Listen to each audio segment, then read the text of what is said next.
Hello everyone, welcome back to our YouTube channel. ಎಲ್ಲರೂ ಹೇಗಿದ್ದೀರಾ? I hope ಎಲ್ಲರೂ ತುಂಬ ಚೆನ್ನಾಗಿದ್ದೀರಾ ಅಂತ ಅಂದ್ಕೊಂಡು ಈ ವಿಡಿಯೋನ ಸ್ಟಾರ್ಟ್ ಮಾಡ್ತಾ ಇದ್ದೀನಿ. ಇನ್ನು ಯಾರೆಲ್ಲ ನನ್ನ ಚಾನಲ್ನ ನೋಡ್ತಾ ಇದ್ದು ಸಬ್ಸ್ಕ್ರೈಬ್ ಆಗಿಲ್ಲ, ಪ್ಲೀಸ್ ಸಬ್ಸ್ಕ್ರೈಬ್ ಮಾಡ್ಕೊಂಡು ನಂತರ ವೀಡಿಯೋಸ್ಗಳನ್ನ ನೋಡಿ, ಹಾಗೆ ಲೈಕ್, ಶೇರ್ ಆ್ಯಂಡ್ ಕಮೆಂಟ್ ಮಾಡಿ. ನಾನು ಪಾಪು ಕನಕಪುರಕ್ಕೆ ಬಂದಿದ್ವಿ. ಅಕ್ಕ ಸ್ವಲ್ಪ ಏನೋ ಶಾಪಿಂಗ್ ಮಾಡೋದೇನೋ ಸ್ವಲ್ಪ ಕೆಲಸ ಇದೆ ಅಂತ ಅವರೂ ಕೂಡ ಬಂದಿದ್ದರು ಕನಕಪುರಕ್ಕೆ. ಕನಕಪುರ ನೇರ ದೊಡ್ಡಮ್ಮನ ಮನೆ ಇರೋದು. ದೊಡ್ಡಮ್ಮನ ಮನೆಗೆ 1 ವೀಕ್ ಇದ್ಬಿಟ್ಟು ಹೋಗೋಣ ಅಂತ ನಾನು ಪಾಪು ಇಬ್ಬರೂ ಕೂಡ ಬಂದಿದ್ವಿ. ಅವಳು ಸ್ವಲ್ಪ ಶಾಪಿಂಗ್ ಎಲ್ಲ ಮುಗಿಸಿ ಆನಂತರ ನಮ್ಮನ್ನು ಬಸ್ ಸ್ಟ್ಯಾಂಡಿಂದ ಬಂದು ಕರ್ಕೊಂಡು ಬಂದು, ತುಂಬ ಬಿಸಿಲಿತ್ತಲ್ವ, ಅದಕ್ಕೆ ಏನಾದರೂ ಸ್ವಲ್ಪ ಕೂಲಾಗಿ ಏನಾದರೂ ಕುಡಿಯೋಣ ಅಂತ ಬಂದ್ವಿ. ಫ್ರೆಶ್ ಜ್ಯೂಸ್ ಆರ್ಡ್ರ್ ಮಾಡಿದ್ವಿ. ನೋಡಿ ಬೇಕ್ರಿಲೆಲ್ಲ ಎಷ್ಟು ನೀಟಾಗಿ ಐಟಮ್ಗಳನ್ನ ಜೋಡಿಸಿದ್ರು ಅಂದರೆ ನೋಡೋಕ್ಕೆ ತುಂಬಾ ಚೆನ್ನಾಗಿತ್ತು. ಚಾಕ್ಲೇಟ್ಗಳು ಅಷ್ಟೇ, ನೋಡಿದ ತಕ್ಷಣ ತಿನ್ಬಿಡೋಣ ಎತ್ಕೊಂಡು ಅಂತ ಆ ಥರ ಇತ್ತು. ಮತ್ತು ಅಲ್ಲಿ ಮಿಕ್ಸರ್ ಎಲ್ಲನೂ ಅಷ್ಟೇ, ನೋಡಿ ಎಷ್ಟೊಂದು ನೀಟಾಗಿ ಜೋಡಿಸಿದ್ರು. ಆ ಬಾಕ್ಸ್ಗಳೆಲ್ಲ ನಂಗೆ ತುಂಬಾ ಇಷ್ಟ ಆಯಿತು. ಇಷ್ಟೊಂದು ನೀಟಾಗಿ ನೋಡಿ ಮೇಂಟೈನ್ ಮಾಡಿದ್ದಾರೆ, ಕ್ಲೀನಾಗಿ ಹೈಜೆನಿಕ್ಕಾಗಿ. ಬೇಕ್ರಿ ತುಂಬಾ ಚೆನ್ನಾಗಿತ್ತು. ಅದು ಫ್ರೂಟ್ಸ್ ಎಲ್ಲ ನೋಡಿ ಎಷ್ಟು ನೀಟಾಗಿ ಜೋಡಿಸ್ತಾಯಿದ್ರು. ನಾನು ಮತ್ತು ಅಕ್ಕ ಇಬ್ಬರೂ ಬಟರ್ ಫ್ರೂಟ್ ಜ್ಯೂಸ್ ಆರ್ಡ್ರ್ ಮಾಡಿದ್ವಿ. ತುಂಬ ತೆಳ್ಳಗೆ ಮಾಡ್ತಾರಲ್ವ ಎಲ್ಲ ಕಡೆಯೂ, ಇಲ್ಲಿ ತುಂಬ ತಿಕ್ಕಾಗಿ ಮಾಡಿದರು. ಡ್ರೈ ಫ್ರೂಟ್ಸ್ನೆಲ್ಲ ಮೇಲೆ ತುಂಬಾ ಹಾಕಿ ತಿಕ್ಕಾಗಿ, ಅದು ಸ್ಟ್ರಾದಲ್ಲಿ ಬರ್ತಾನೆ ಇರಲಿಲ್ಲ, ಸ್ಪೂನಲ್ಲಿ ತಿನ್ನಬೇಕಿತ್ತು, ಅಷ್ಟೊಂದು ತಿಕ್ಕಾಗಿ ಒಂಥರ ಐಸ್ ಕ್ರೀಮ್ ರೀತಿಯಲ್ಲಿತ್ತು. ತುಂಬ ತಿಕ್ಕಾಗೇ ಮಾಡಿದ್ರು ಅವರು.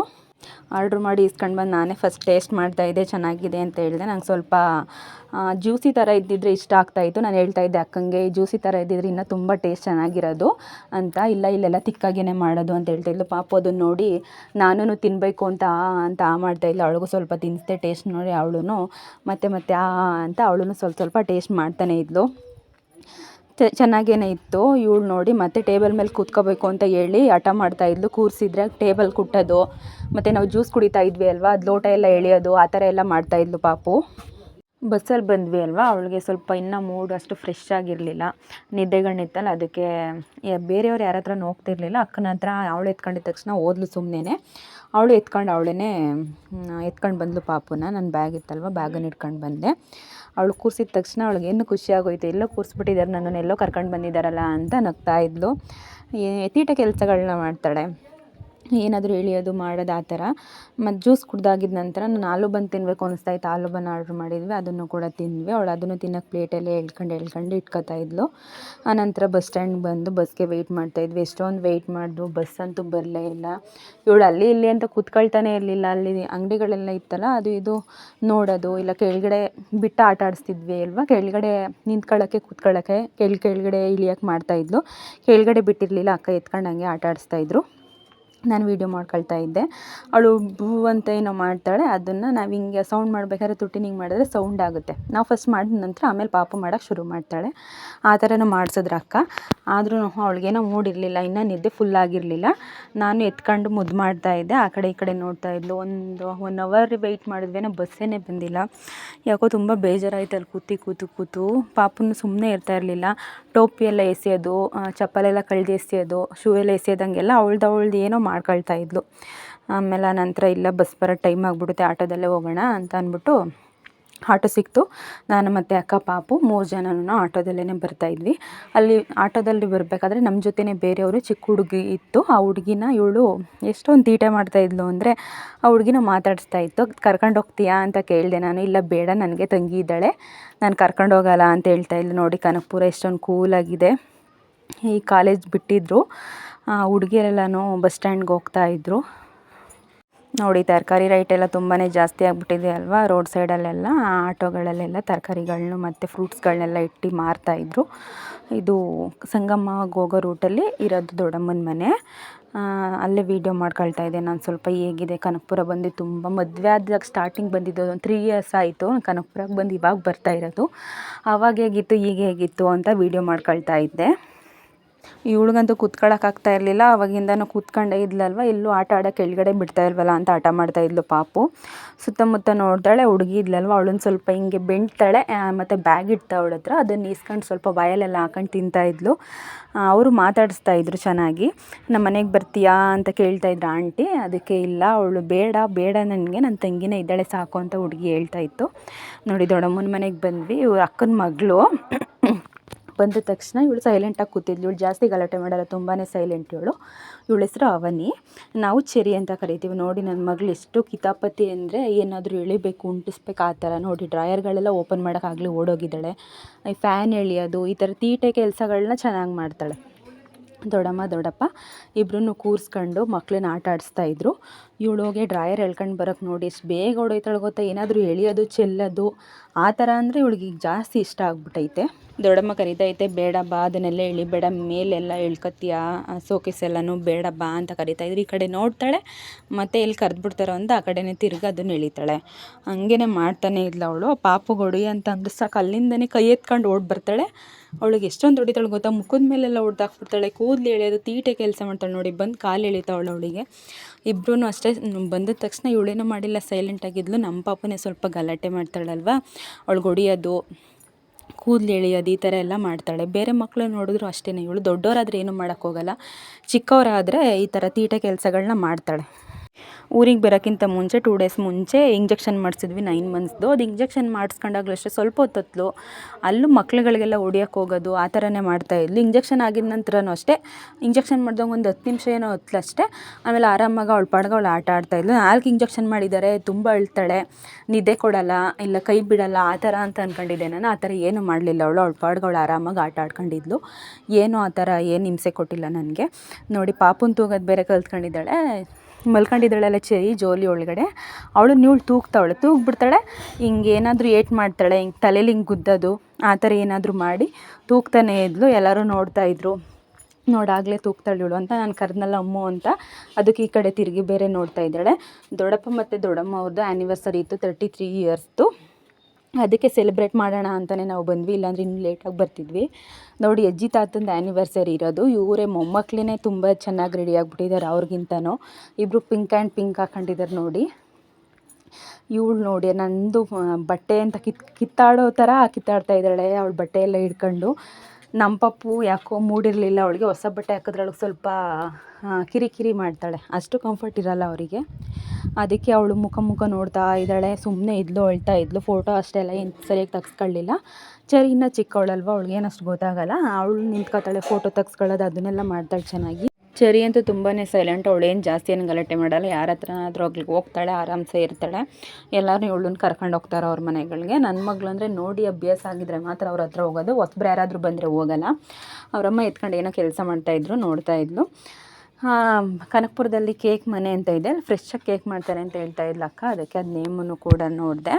ಈಗ ಬೇರೆ ಬೇಕ್ರಿಗಳಲ್ಲಿ 3-4 ಡೇಸ್ ಮುಂಚೆ ಇಲ್ಲ 2 ಡೇಸ್ಗಿಂತ ಮುಂಚೆನೇ ಎಕ್ಸ್ಟ್ರಾ ಮಾಡಿಟ್ಟಿರ್ತಾರೆ. ಇಲ್ಲಿ ಕೇಕ್ ಮನೇಲಿ ಎಷ್ಟು ಆರ್ಡ್ರ್ ಕೊಟ್ಟಿರ್ತಾರೆ ಅಷ್ಟನ್ನು ಮಾತ್ರ ಮಾಡಿಕೊಡ್ತಾರೆ. ಈಗ ಬೆಳಗ್ಗೆ ಆರ್ಡ್ರ್ ಕೊಟ್ಟರೆ ಮಧ್ಯಾಹ್ನ ಸಂಜೆ ಬೇಕು ಅಂದರೆ ತಕ್ಷಣವೇ ಮಾಡಿಕೊಡ್ತಾರೆ ಫ್ರೆಶ್ಶಾಗಿ. ತುಂಬ ಓಲ್ಡ್ ಸ್ಟಾಕ್ ಎಲ್ಲ ಯಾರಿಗೂ ಕೊಡಲ್ವಂತೆ. ಇಲ್ಲಿ ಕೇಕ್ ಎಲ್ಲ ತುಂಬ ಟೇಸ್ಟಿಯಾಗಿ ಚೆನ್ನಾಗಿರುತ್ತೆ ಅಂತ ಅಲ್ಲಿಂದನೇ ತರಿಸಿದ್ಲಕ್ಕ ಆ್ಯನಿವರ್ಸರಿಗೆ. ನೋಡಿ ಅವಳು ಕೂತ್ಕೊಂಡು ಎಷ್ಟೆಲ್ಲ ಆಟ ಆಡ್ತಾ ಇದ್ದಾಳೆ. ಡೈನಿಂಗ್ ಟೇಬಲ್ ಮೇಲೆ ಕೂರಿಸಿದ್ದೀವಿ, ಫೋಟೋ ತೆಗಿಯೋಣ ಅಂತ. ಇವಳು ಇಲ್ಲ, ಅವಳು ಮುಂದೆ ಬರಬೇಕು, ಕೇಕ್ ಎಲ್ಲ ಎಳ್ಕೊಬೇಕು, ಅದನ್ನೆಲ್ಲ ಚೆಲ್ಲಬೇಕು, ಉಂಟಿಸ್ಬೇಕು, ಆ ಥರ ಏನಾದರೂ ತೀಟೆ ಕೆಲಸನ ಮಾಡಬೇಕು. ಅಲ್ಲಿ ಕೂರಿಸಿದ್ವಿ. ಅವಳು ಇನ್ನೂ ಕೂತ್ಕೊಳ್ಳಲ್ಲ, ನಮ್ಮ ಪಾಪಗಿಂತ 2 ತಿಂಗಳು ಚಿಕ್ಕವಳಲ್ವ, ಅವಳು ಕೂತ್ಕೊಳ್ಳಲ್ಲ, ಬಿದ್ದೋಗ್ತಾಳೆ. ಅದಕ್ಕೆ ದೊಡ್ಡಮ್ಮ ಆಯಿತು ಫೋಟೋ ತೆಗೀರೆ, ನಾನು ಸೈಡಿಂದ ಇಟ್ಕೊಂಡಿರ್ತೀನಿ ಅಂತ ಈ ಚೆರಿನ ಇಟ್ಕೊಂಡಿದ್ರು. ಫೋಟೋ ಎಲ್ಲ ತೆಗೆದ್ವಿ. ಆಮೇಲೆ ಇನ್ನೇನು ಟೈಮ್ ಆಗಿಬಿಡುತ್ತೆ ಅಂತ ಅಂದ್ಬಿಟ್ಟು ಚೆರಿನ ಎತ್ಕೊಂಡಿದ್ರು. ನಮ್ಮ ಪಾಪು ಹೋಗಿಲ್ಲ ದೊಡ್ಡಪ್ಪನ ಹತ್ರ. ಮದುವೆ ಆಗೋದು ದೊಡ್ಡದಲ್ಲ, ಮದುವೆ ಆಗಿ ಏನೇ ಕಷ್ಟ ಸುಖ ಬಂದರೂ ಗಂಡಿನ ಜೊತೆಲಿ ನಾನಿದ್ದೀನಿ ಅಂತ ಒಂದಿಷ್ಟು ಮಾತುಗಳನ್ನ ಹೇಳಿ ಮಕ್ಳುಗಳನ್ನ ಅವ್ರಿಗೆ ಸರಿದಾರಿನ ತೋರಿಸಿ ಹೇಗೆ ಬೆಳೆಸ್ತೀವಿ ಅನ್ನೋದೇ ಅಲ್ವಾ ತಂದೆ ತಾಯಿ ಆದವ್ರದ್ದು. ಅವ್ರು ಏನೇ ಆದ್ರೂ ಇಷ್ಟು ವರ್ಷ ಮದುವೆ ಆಗಿ ಅವ್ರ ಜೀವನನ ಸಾಗಿಸಿ ಮಕ್ಳುಗಳಿಗೆ ಮದುವೆ ಮಾಡಿ ಅವ್ರ ಲೈಫ್ ಒಂಥರ ಸೆಟಲ್ ಮಾಡಿ ಮೊಮ್ಮಕ್ಕಳನ್ನ ನೋಡಿ ಅವ್ರು ಹೆಂಗಿದ್ದಾರೆ, ಅವ್ರ ಜೀವನ ಏನು ಅಂತ ಕನಸುಗಳನ್ನ ಕಟ್ಕೊಂಡು ಅವ್ರದ್ದು ಒಂದಿಷ್ಟು ಆಸೆ ಅಂತ ಇರುತ್ತೆ. ಇಷ್ಟೆಲ್ಲದ್ರ ಮಧ್ಯ 33 ವರ್ಷ ನೋಡಿ, ಈ 33 ವರ್ಷ ನನ್ನ ಲೈಫ್ನ ಹೇಗೆಲ್ಲ ಬ್ಯಾಲೆನ್ಸ್ ಮಾಡಿದ್ದಾರೆ. ನಾವೆಲ್ಲ 2 ಇಯರ್ಸ್ 3 ಇಯರ್ಸ್ ಒಂದು 5 ಇಯರ್ಸ್ 10 ಇಯರ್ಸ್ ಆಗೋಷ್ಟರಲ್ಲಿ ಅಯ್ಯೋ ನಮ್ಮ ಜೀವನ ತುಂಬಾ ಕಷ್ಟ ಹಾಗೆ ಹೀಗೆ ಅಂತ ನಾವು ಅಂದ್ಕೊಂಡಿರ್ತೀವಿ. ಆದರೆ ಅವ್ರು 33 ವರ್ಷ ಅವ್ರ ಲೈಫ್ನ ಏಳು ಬೀಳುಗಳನ್ನ ನೋಡಿ ಮಕ್ಳುಗಳನ್ನ ಸಾಕಿ ಅವ್ರನ್ನೊಂದು ದಡಕ್ಕೆ ಸೇರಿಸಿ ಈಗ ಮೊಮ್ಮಕ್ಳುಗಳ ಜೊತೆ ಏನೋ ಒಂದು ಸೆಲೆಬ್ರೇಟ್ ಮಾಡ್ಕೊಳ್ಬೇಕಾದ್ರೆ ಅವ್ರಿಗೆ ಎಷ್ಟು ಖುಷಿ ಇರುತ್ತಲ್ವ ಜೀವನದಲ್ಲಿ. ನೋಡಿ ಏನೋ ಒಂದು ಸಾಧನೆ ಮಾಡಿದ್ದೀವಿ ನಾವು ನಮ್ಮ ಜೀವನದಲ್ಲಿ, ನಮ್ಮ ಮೊಮ್ಮಕ್ಳುಗಳ ಜೊತೆ ಏನೋ ಒಂದು ಸೆಲೆಬ್ರೇಟ್ ಮಾಡ್ಕೊಳ್ತಾ ಇದ್ದೀವಿ ಅಂತ. ನಾನು ಸ್ವಲ್ಪ ರೇಗಿಸ್ತಾ ಇದ್ದೆ ದೊಡ್ಡಪ್ಪಂಗೆ ಕಾಲು ಎಳೆಯೋ ಥರ. ಏನೂ ಕೊಡಿಸಿಲ್ಲ ನೋಡಿ ದೊಡ್ಡಪ್ಪ, ನೀವು ದೊಡ್ಡಮ್ಮಂಗೆ 33 ವರ್ಷ ನಿನ್ನ ಜೊತೆ ಸಂಸಾರ ಮಾಡಿ ಎಷ್ಟೆಲ್ಲ ಕಷ್ಟ ಸುಖದಲ್ಲಿ ಏಳು ಬೀಳಲ್ಲೆಲ್ಲ ಆಗಿದ್ದಾರೆ ನಿಮಗೆ ಅಂತ ರೇಗಿಸ್ತಾ ಇದ್ದಾರೆ. ಅದಕ್ಕೆ ದೊಡ್ಡಪ್ಪ ಹೇಳ್ತಾಯಿದ್ರು, ಅವಾಗೆಲ್ಲ ಏನಿತ್ತು ಆ್ಯನಿವರ್ಸರಿ ಎಲ್ಲ, ಇವಾಗ ನೀವು ಸೆಲೆಬ್ರೇಟ್ ಮಾಡ್ಕೊಳ್ಳೋದಷ್ಟೇ, ನಾವೇನು ಸೆಲೆಬ್ರೇಟ್ ಮಾಡ್ಕೊಳ್ತಾ ಇದ್ವಿ. ಇವಾಗ ಅಕ್ಕ ಇದ್ಲಲ್ವ, ಅದಕ್ಕೆ ಅವಳು ಕೇಕ್ ತರಿಸಿ ಸುಮ್ಮನೆ ಸಿಂಪಲಾಗಿ ನಾವೇ ಮಾಡ್ಕೊಳ್ಳೋಣ, ಯಾರನ್ನು ಕರೆಯೋದು ಬೇಡ ಅಂತ ಸಿಂಪಲಾಗಿ ಮಾಡ್ಕೊಂಡಿದ್ದಷ್ಟೇ. ದೊಡ್ಡಮ್ಮಂಗೆ ಇದೆಲ್ಲ ಏನು ಇಷ್ಟ ಇರಲಿಲ್ಲ. ಅದಕ್ಕೆ ನಾನು ಏನಾದರೂ ಕೊಡಿಸ್ಬೇಕಲ್ವ ದೊಡ್ಡಪ್ಪ ಅಂತ ರೇಗಿಸ್ತಾ ಇದ್ದೆ. ಅಯ್ಯೋ, ನಾವು ಅದನ್ನೆಲ್ಲ ಅವಾಗಿಂದ ಮಾಡ್ಕೊಂಡಿದ್ರೆ ಅಭ್ಯಾಸ ಇರುತ್ತೆ, ಈಗ ಮಧ್ಯದಲ್ಲಿ ಏನಾದರೂ ಮಾಡಬೇಕು ಅಂದ್ರೆ ಹಂಗೆ ಅಲ್ವಾ ಅಂತ ಹೇಳ್ತಾಯಿದ್ರು ಅವರು. ಎಲ್ಲರಿಗೂ ಕೂಡ ಕೇಕ್ ತಿನ್ನಿಸಿದ್ರು. ಈ ಮಕ್ಳಿಗೆ ಇಬ್ರಿಗೂ ಸ್ವೀಟ್ ತುಂಬಾ ಇಷ್ಟ.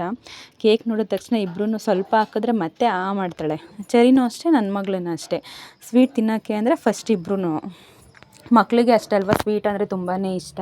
ನೋಡಿ ನನ್ನ ಮಗಳಂತೂ ಆಗಲೇ ಅಳ್ತಾ ಇದ್ದಾಳೆ. ದೊಡ್ಡಪ್ಪ ಸ್ವಲ್ಪ ಎತ್ಕೊಂಡು ಕೇಕ್ ತಿನ್ನಿಸ್ತೀನಿ ಅಂತ ತಿನ್ನಿಸಿದ್ರೆ ತಿನ್ಕೊಂಡ್ಲು, ಅಳ್ತಾ ಇದ್ಲು. ಅಕ್ಕನೂ ಕೂಡ ಕೇಕ್ ಕಟ್ ಮಾಡ್ತಾಯಿದ್ರು. ನಂದು ವೀಡಿಯೋ ಮಾಡ್ಕೊಬೇಡ ನೀನು, ನಂದೆಲ್ಲ ನೀನು ಬ್ಲಾಗಲ್ಲೆಲ್ಲ ಹಾಕ್ಬೇಡ ಅಂತ ಹೇಳ್ತಾ ಇದ್ಲಿ. ಇಲ್ಲ, ನಾನು ಮಾಡ್ಕೊಳ್ತೀನಿ, ನಿನ್ನ ವೀಡಿಯೋನ ಹಾಕ್ತೀನಿ ಬ್ಲಾಗಲ್ಲಿ ಅಂತ ನಾನು ವೀಡಿಯೋ ಮಾಡ್ತಾಯಿದ್ದೆ. ನಂತರ ಎಲ್ಲರೂ ಕೇಕ್ ಎಲ್ಲ ತಿಂದು, ಇಲ್ಲಿ ಚಿಕ್ಕ ಮಕ್ಕಳಿದ್ರು ಅವ್ರಿಗೆ ಎಲ್ಲರಿಗೂ ಸ್ವಲ್ಪ ಅಕ್ಕ ಪೀಸ್ ಮಾಡಿ ಅವ್ರನ್ನೆಲ್ಲರನ್ನೂ ಕರೆದು ಕೊಟ್ಟಳು. ನೋಡಿ ದೊಡ್ಡಮ್ಮನಿಗೆ ದೊಡ್ಡಪ್ಪಂಗೆ ಮತ್ತು ಚೆರಿಗೂ ತಿನ್ನಿಸ್ತಾ ಇದ್ದಾಳೆ. ಅವಳು ಅಷ್ಟೇ ಸ್ವೀಟ್ ಕಂಡ್ರೆ ತುಂಬಾ ಇಷ್ಟ ಅವಳಿಗೆ. ಮಾಡ್ತಾಳೆ ಅವಳು. ಸಾಕು ವೀಡಿಯೋ ಮಾಡಿದ್ದು, ಬಾ ಕೇಕ್ ತಿನ್ನೋ, ಇನ್ನೆಷ್ಟು ವೀಡಿಯೋ ಮಾಡ್ಕೊತೀಯ ಅಂತ ಹೇಳ್ತಾ ಇದ್ದವಳು. ಅದಕ್ಕೆ ಕೇಕ್ ಕಟ್ ಮಾಡ್ತಾಯಿದ್ಲು. ಬಾ ನಿನಗೂ ಕೂಡ ತಿನ್ನಿಸ್ತೀನಿ ಅಂತ. ಅದಕ್ಕೆ ವೀಡಿಯೋ ಮಾತ್ರ ಮಾಡಬೇಡ ಅಂತ ಹೇಳ್ತಾಳೆ ಯಾವಾಗಲಾದರೂ ಅಷ್ಟೇ. ಇಲ್ಲ, ನಾನು ಮಾಡ್ತೀನಿ ಅಂತ ಮಾಡ್ಕೊಂಡೆ. ನನಗೂ ಕೂಡ ನಾನು ವೀಡಿಯೋ ಮಾಡ್ತಾ ಇದ್ನಲ್ಲ, ಅವರವರೇ ಕೇಕ್ ತಿನ್ನಿಸ್ಕೊಂಡಿದ್ರು. ನನಗೂ ಕೂಡ ತಂದು ತಿನ್ನಿಸಿದ್ಲು. ಪಾಪ ಅಳ್ತಾ ಇದ್ಲು. ಅವಳನ್ನ ಮಲಗಿಸಿ ಆನಂತರ ತಿನ್ನೋಣ ಅಂತ ನಾನು ಸುಮ್ಮನೆ ಆದೆ. ನೋಡಿ ಅದೆಲ್ಲ ಆ್ಯನಿವರ್ಸರಿದೆಲ್ಲ ಮುಗ್ದಾಗಿದ್ದ ನಂತರ ಬಟ್ಟೆ ಎಲ್ಲ ಚೇಂಜ್ ಮಾಡಿ ಇಬ್ಬರೂ ತುಂಬ ಅಳ್ತಾಯಿದ್ರು. ಎಲ್ಲ ದೃಷ್ಟಿ ಎಲ್ಲ ತೆಗೆದು ಇಲ್ಲಿ ಆಡೋಕ್ಕೆ ಬಿಟ್ಟಿದ್ವಿ ಹಾಸಿಗೆ ಮೇಲೆ. ನನ್ನ ಮಗಳು ಓಡಿ ಹೋಗ್ತಾ ಇದ್ದಾಳೆ, ಕೆಳಗಡೆ ಬೀಳೋಳ ಥರ. ನೋಡಿ ಅವಳು ಕೈ ಮುಟ್ಟಿ ಅವಳು ಸೈಲೆಂಟಾಗಿ ಮಲಗಿದ್ದಾಳೆ. ಹೊಡಿಯೋದು ಒದೆಯೋದು, ಆಮೇಲೆ ಕೂದಲೆಲ್ಲ ಕೇಳೋದು, ಹಿಂಗೆಲ್ಲ ಮಾಡ್ತಾಳೆ. ಅವಳಿಗೆ ಎಷ್ಟು ಹೇಳಿದ್ರು ಕೇಳಲ್ಲ. ನೋಡಿ ಈಗ ಹಿಂದೆ ಹೋಗ್ತಾಳೆ ಇವಳು. ಈಗ ನೋಡ್ತಾಳೆ, ಹೋಗ್ತಾಳೆ. ಎಲ್ಲ ಹೊಸ ಜಾಗ ಕರ್ಕೊಂಡು ಬಂದಿದ್ದಾರಲ್ಲ ನಮ್ಮಮ್ಮ, ಏನೇ ಕೊಟ್ರು ಅಷ್ಟೇ ಅವಳನ್ನ ಬೆಂಟಕ್ಕೆ ಹೋಗ್ತಾಳೆ. ರಾತ್ರಿ ಅಲ್ವಾ ಆ್ಯನಿವರ್ಸರಿ ಸೆಲೆಬ್ರೇಟ್ ಮಾಡಿದ್ದು. ಏನು ಅಡುಗೆ ಮಾಡಲಿ ಅಂತ ದೊಡ್ಡಮ್ಮ ಹೇಳ್ತಾಯಿದ್ರು. ಪೊಂಗಲ್ ಏನಾದರೂ ಮಾಡಿ ಅಂದೆ. ಅದಕ್ಕೆ ಏನೇನು ಬೇಕು, ಅದಕ್ಕೆ ಹೆಸರುಬೇಳೆ, ಈರುಳ್ಳಿ, ಬೆಳ್ಳುಳ್ಳಿ, ಟೊಮೊಟೊ, ಕ್ಯಾರೆಟು, ಹಸಿರು ಮೆಣಸಿನ್ಕಾಯಿ, ಶುಂಠಿ ಬೆಳ್ಳುಳ್ಳಿ ಜಜ್ಜಿ ಇಟ್ಟಿದ್ರು. ಪೊಂಗಲ್ ಅಂದರೆ ನಾವು ಒಂದೇ ರೀತಿ ಮಾಡೋದು ಇರುತ್ತೆ. ಡಿಫ್ರೆಂಟಾಗಿ ಏನಾದರೂ ನಮ್ಗೆ ಏನು ಅನ್ಸುತ್ತೆ ಆ ಥರ ಎಲ್ಲನೂ ಆ್ಯಡ್ ಮಾಡಿದ್ರೆ ಅದೊಂಥರ ಡಿಫ್ರೆಂಟಾಗಿರುತ್ತೆ.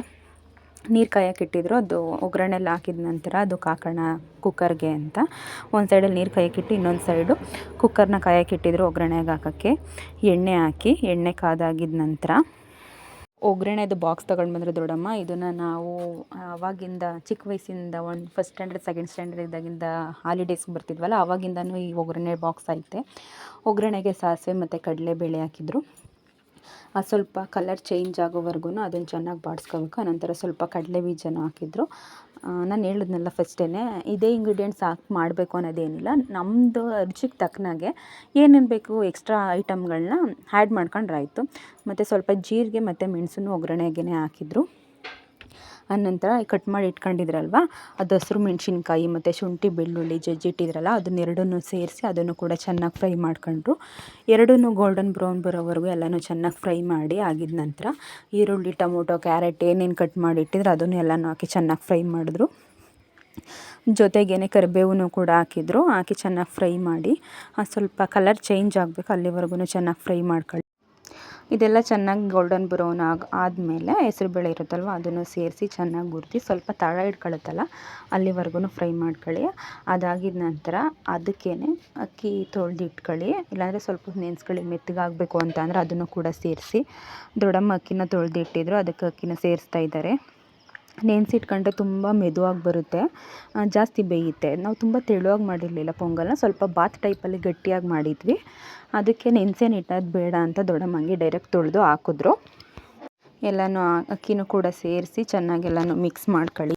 ಮಿಕ್ಸ್ ಆಗಿದ ನಂತರ ನಾನು ಫಸ್ಟ್ ಹೇಳಿದೆ ಅಲ್ವ, ಏನಾದರೂ ಇಂಗ್ರೀಡಿಯೆಂಟ್ಸ್ ಎಕ್ಸ್ಟ್ರಾ ಹಾಕೊಳ್ಳಿ ಅಂತ. ಸ್ವಲ್ಪ ದೊಡ್ಡಮ್ಮ ಚಕ್ಕೆ ಲವಂಗದ ಪುಡಿ ಹಾಕಿದ್ರು. ಮತ್ತು ನೀರು ಕುದಿಯೋಕೆ ಇಟ್ಟಿದ್ರಲ್ಲ ನೀರನ್ನು ಕೂಡ ಕೆಳಗಡೆ ತಳ ಹಿಡಿದ್ಬಿಟ್ಟಿರುತ್ತಲ್ವ ಅದನ್ನೆಲ್ಲ ಸ್ವಲ್ಪ ನೀಟಾಗಿ ತಿರುಗಿಸಿ ಆನಂತರ ಅದನ್ನು ಚೆನ್ನಾಗಿ ಕುದಿಸಿ. ನೀರು ಕಾದಿರುತ್ತಲ್ವ, ಬೇಗ ಹಾಕಿರ್ತೀವಲ್ಲ ಅದನ್ನು ಬೇಗನೆ ಕುದಿ ಬರುತ್ತೆ. ಅದಕ್ಕೆ ಕೊತ್ತಂಬರಿ ಸೊಪ್ಪು ಮತ್ತು ಕಾಯಿನ ಪೀಸ್ ಮಾಡಿ ಹಾಕೊಳ್ಳಿ. ಚಟ್ನಿ ಮಾಡ್ಕೊಳ್ಳೋದಕ್ಕಿಂತ ಈ ಥರ ಕಾಯಿ ಪೀಸ್ ಮಾಡಾಕೊಂಡ್ರೆ ಬಾಯಿಗೆ ಚೆನ್ನಾಗಿ ಸಿಗುತ್ತೆ. ಮತ್ತು ನಿಮ್ಗೆ ರುಚಿಗೆ ತಕ್ಕಷ್ಟು ಉಪ್ಪು ಹಾಕಿ, ಸ್ವಲ್ಪ ಅರಿಶಿನದ ಪುಡಿನ ಹಾಕಿ ನೀಟಾಗಿ ಎಲ್ಲನೂ ತಿರುಗಿಸಿ. ಸ್ವಲ್ಪ ಅಕ್ಕಿ ಬೆಂದಿರುತ್ತಲ್ವ ಆ ಟೈಮಲ್ಲಿ ಲಿಡ್ನ ಕ್ಲೋಸ್ ಮಾಡಿ 2 ರಿಂದ 3 ವಿಸಲ್ನ ಓಡಿಸಿ ತುಂಬ ಟೇಸ್ಟಿಯಾದ ಪೊಂಗಲ್ ರೆಡಿ ಆಗುತ್ತೆ. ಚಟ್ನಿ ಇಲ್ಲ ಅಂದರೂ ಟೇಸ್ಟ್ ತುಂಬಾ ಚೆನ್ನಾಗಿರುತ್ತೆ. ಈ ಥರ ನೀವು ಒಂದ್ಸಲ ಟ್ರೈ ಮಾಡಿ ನೋಡಿ. ಚೆನ್ನಾಗಿತ್ತು ಪಲಾವ್ ಟೈಪಲ್ಲಿ. ಕುಕ್ಕರ್ ವಿಸಲ್ ಓಪನ್ ಮಾಡಿದ ತಕ್ಷಣ ನಾನು ತಟ್ಟೆಗೆ ಹಾಕೊಂಡು ತಿಂತಾಯಿದ್ದೀನಿ. ಸರ್ವ್ ಮಾಡಿಕೊಟ್ರು ದೊಡ್ಡಮ್ಮ ಎಲ್ಲರಿಗೂ. ಪಾಪುನು ಕೂಡ ಕೂತ್ಕೊಂಡು ಆಡ್ತಾಯಿದ್ಲು. ನನ್ನ ಸ್ಪೂನ್ನ ಈಸ್ಕೊಂಡು ಆಡ್ತಾಯಿದ್ಲು ಅವಳು ತಿನ್ನೋದಕ್ಕೋಸ್ಕರ. ನೀವು ಒಂದ್ಸರಿ ಟ್ರೈ ಮಾಡಿ, ಈ ರೆಸಿಪಿ ತುಂಬಾ ಚೆನ್ನಾಗಿರುತ್ತೆ. ಇನ್ನೂ ಯಾರೆಲ್ಲ ನನ್ನ ಚಾನಲ್ನ ಸಬ್ಸ್ಕ್ರೈಬ್ ಮಾಡ್ಕೊಳ್ದೆ ನೋಡ್ತಿದ್ದೀರಾ, ಪ್ಲೀಸ್ ಸಬ್ಸ್ಕ್ರೈಬ್ ಮಾಡ್ಕೊಂಡು ಸಪೋರ್ಟ್ ಮಾಡಿ. ಈ ವಿಡಿಯೋ ನಿಮಗೆಲ್ಲ ತುಂಬ ಇಷ್ಟ ಆಗುತ್ತೆ ಅನ್ಕೋತೀನಿ. ಮತ್ತೆ ಸಿಗೋಣ ನೆಕ್ಸ್ಟ್ ವಿಡಿಯೋದಲ್ಲಿ. See you the next blog.